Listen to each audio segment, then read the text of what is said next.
Grüß Gott, meine Damen und Herren.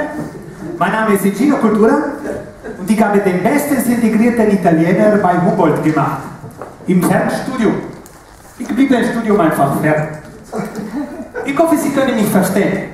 Ich bin ein gebürtiger Südtiroler mit tiefen italienischen Wurzeln. Man sagt uns Südtiroler nach, wir können nur die Hälfte Deutsch.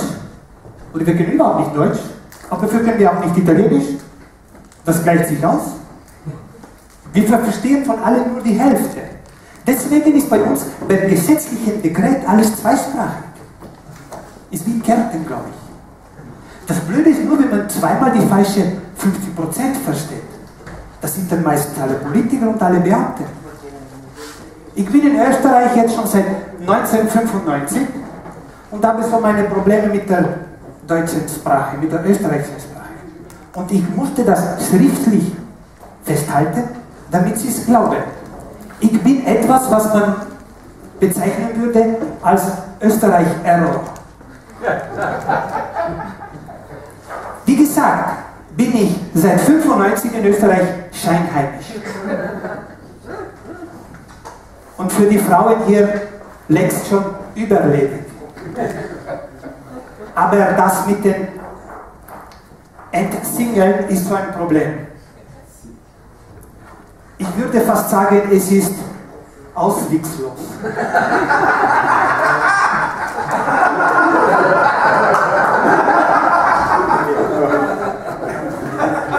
Es ist einfach für mich schwierig, ein Bräutigam zu sein. Ich bin Italiener. Warum ist es für mich so schwierig, ein Bräutigam zu sein? Es gibt so viele Fremdgattinnen. Da kann ich mich schlecht entscheiden. Und wenn ich einmal eine finde, ja, dann muss ich sie einem Test unterziehen. Weil für mich sind ja auch die inneren Werte wichtig. Dann unterziehe ich die Frau einer Blonditätsprüfung. Ja? Ich mache mit ihr einen Sokrates. Ich mache mit ihr einen Sokrates, da fallen die meisten durch, die sind dann alle unbrautbar. Frauen sind unbrautbar, speziell dann, wenn sie bankrott sind. Aber nicht, dass Sie meinen, ich mache das extra. Ja? Ich bin halt ein Bonitäter.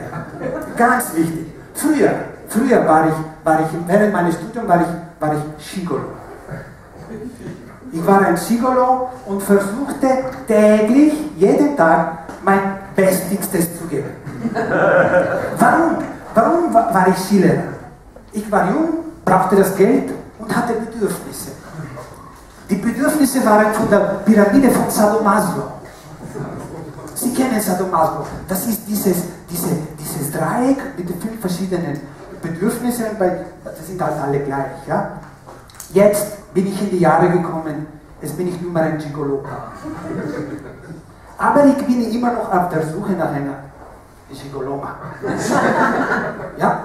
Weil vielleicht gelingt es mir, Nachwuchs zu erzeugen mit meinen Spermien. Wenn ich Ihnen das erzähle, dann mag es vielleicht für Sie obszön klingen. Gewohnt habe ich in Fahren. Fahren ist das einzige Dorf in Südtirol, europaweit, wo kein Zug hält, obwohl es einen Bahnhof gibt. Ich bin als kleines Kind immer da runtergegangen, wollte in die Schule fahren. Ja? Da kommt der Zug, der Stationschef sprang raus und sagte, fahren! Der Zug fuhr. Nichts dafür. Ja. Mein Vater wohnt in Bari, ist in Bari aufgewachsen. Bari ist eine wunderschöne Stadt. Ja. Bari, kennen Sie Bari? Schreibt man wie Paris, nur mit B und hinter kein S. Mafia heißt Mama, Attenzione, Fleischsoße ist alle. Wenn Sie das Wort Mafia hören, ist ja nichts Schlimmes. Wo fährt zum Beispiel Herr und Frau Österreicherin, wenn Sie nach Italien fahren? Ja, nach Jesolo. Ja, Sie haben richtig verstanden. Man sagt nicht Cesolo. Man sagt Jesolo. Man sagt auch nicht Lignano, weil man dort den ganzen Tag in der Sonne liegt. Ja, man sagt Lignano. Und wissen Sie, was das Schlimme ist an Lignano und Jesolo? Sind die Pifke. Sie sagen Pifke, wir sagen Sturmtruppe. Die sind stressig, vor allem mit ihrer riesen Bildzeitung. Ja, so. Kommst du heim, sagt ich war 2 Wochen in Jesolo. War aber schlecht Wetter. Nein, ich hatte Piefke vor mir. Da habe ich die Österreicher mit der Kronenzeitung lieber. Da hat man ein bisschen Sonne. Frauen, auch Frauen fahren nach Italien. Ja? Viele Frauen fahren nach Italien, um sich zu erholen. Manche fahren, um zu vergessen. Ja? Und manche fahren, um die eigene Unschuld zu verlieren oder die Unschuld einer Freundin. Ja, können wir runter sein. Und diese Frauen landen dann auf der Sitzbank eines alten Fiat Uno. Ja? Am Strand, im Sand. Ich kenne Fälle von Frauen, die waren in der Hoffnung, sind auch nach Italien gefahren und bei der Hoffnung ist es geblieben. Italiener sind halt wählerisch in der Hauptsaison. Aber das muss man wissen als Frau. Ja? Wenn man in der Nebensaison fragt, kriegt jeder mit. Dass ich heute hier bin, war fast nicht fix. Ja? Ich war zum Beispiel zum Mittag, weil ich esse. Ja? Ich war beim Asiaten essen und habe voll die Japanik bekommen. Warum? Was habe ich gegessen? Ich habe Sushi gegessen. Probieren Sie mal Sushi essen. Ja? Und mit Beilage, Schlackebetto. Ja? Und das Beste, das hatte schon geschmeckt, das war Basmati-Reis. Basmati-Reis war schon gut, Basmati-Reis. Ja, aber es hat mich dann gebläht, ja? Und ich habe Probleme bekommen mit meiner Figur. Ja? Und so ein Jucken im Intimbereich, das darf ich hier nicht sagen, aber das habe ich hinbekommen mit meinem Shampoo. Für den Rest, ja, hatte ich auch mein Tschuschgel mit. Ich darf das nicht bringen, aber ich habe es doch gebracht. Ja. Und für meine Probleme im Magen habe ich meine Freundin angerufen, die Homöopathie. Die Homöopathie hat mir gesagt, oh, aufpassen, ja. Du brauchst eine radioaktive Diät. Ja. Du musst viel trinken, Radioaktivität. Warum? Ja. Weil die Japaner nach diesem Unglück haben sie Komahydrate in ihrem Reis. Ja? Es ist so. Ich glaube, die müssen sich Fukuschämen. Die Japaner sollen sich echt Fukuschämen. Ja? Und dann, ein Unglück kommt meistens selten. Allein war ich mit meinem Auto, hatte ich eine Panne, ja, ist ein Fiat, kein Mercedes. Ja? Und dann musste ich den Abschleppdienst anrufen. Und ich sage Ihnen, das war sowas von ÖMTC. Bis der gekommen ist. Oh, diese Zeit vergangen. Was mache ich in der Zwischenzeit?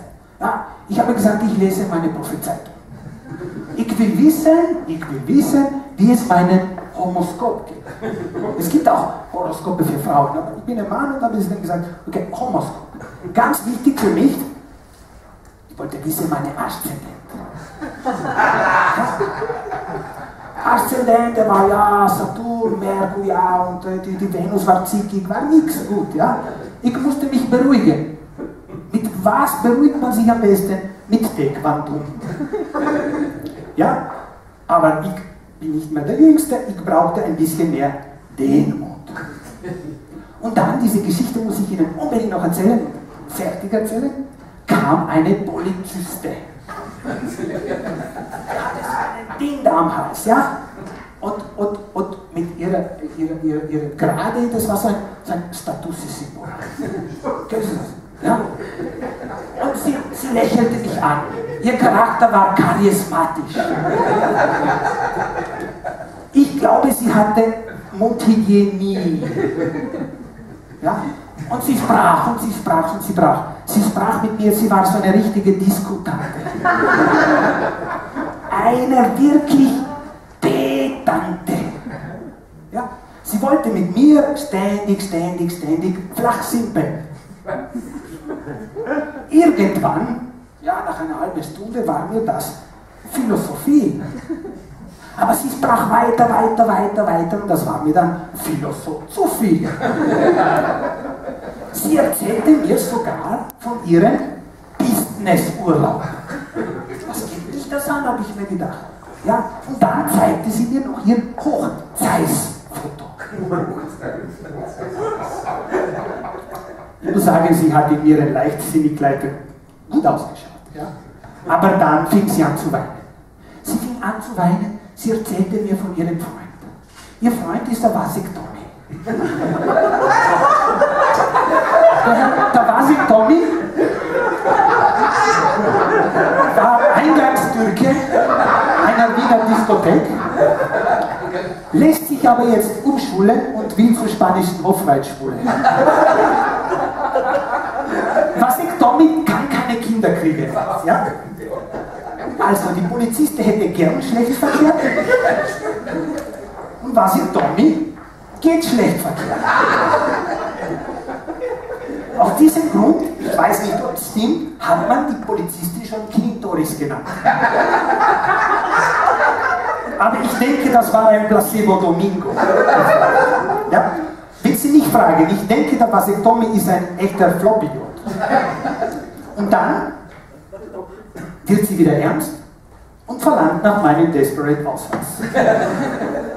Und ich sage ihr, hey, als Italiener habe ich keinen Bewegungsnachscheiß.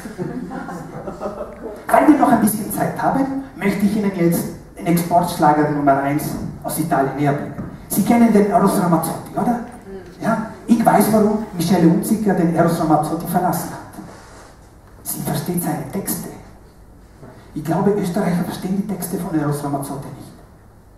Weil wenn sie es verstehen würden, würden sie seine Platte nicht kaufen. Sie kennen das Lied Fuoco nel fuoco. Fuoco nel fuoco, sono gli occhi tuoi dentro i miei, e basta poco, ed ho già capito chi sei. Klingt gut, wenn er singt. Ja?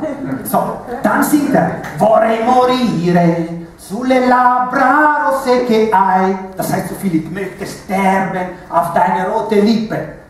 Okay, kann man noch verstehen. Aber dann, vorrei sentire i tuoi seni accendersi poi. Ich möchte fühlen, wie sich deine Brüste entzünden. Hallo! Ja? Come due piccoli vulcani. Wie zwei kleine Vulkane. Also, ich möchte fühlen, wie sich deine Brüste entzünden, wie zwei kleine Vulkane. Ja? Sentire sotto le mie mani, und das möchte ich dann in meinen Händen spüren. Hallo! Oder Umberto Tozzi. Ti amo, un soldo ti amo, nell'aria ti amo. Wunderschön, wenn er singt. Aber dann singt er meistens, ja? Fammi abbracciare una donna che stira. Was so viel wie heißt, lass mich eine Frau umarmen, die bügelt. Zeigen Sie mir einen Italiener, der eine Frau umarmt, die bügelt. Erstens bügelt immer die Mama. Ja? Ja. Oder apri la porta un guerriero di carta igienica dammi. Ne? Wissen Sie, was das heißt? Apri la porta un guerriero di carta igienica. Öffne die Tür einem Krieger von Klopapier. Hallo! Wenn der Umberto Tozzi in die Stadthalle kommt, ist sie voll. Ich gehe nicht hin, ich kenne seine Texte. Ja? Und dann kommt ja noch die Giovanotti. Giovanotti, kennen Sie für die Jüngeren, ja? Und ist ein ciao Mama und so weiter und so fort. Da hat er ein Lied, da macht er Serenata Rap. Ja? Und da singt er beispielsweise nei tue seni vedo nei Dolomiti e nei tue fianchi vedo le Alpi. Das heißt so viel übersetzt, in deinen Hüften sehe ich die Dolomiten, in deinen Brüsten sehe ich die Alpen. Liebe Frauen, haben Sie Alpen? Haben Sie Apenninen? Nein, glaube nicht. Aber Sie kaufen das. Es tut mir leid. Ja? Und zum Abschluss, ja, möchte ich noch was sagen. Ja, Dankeschön.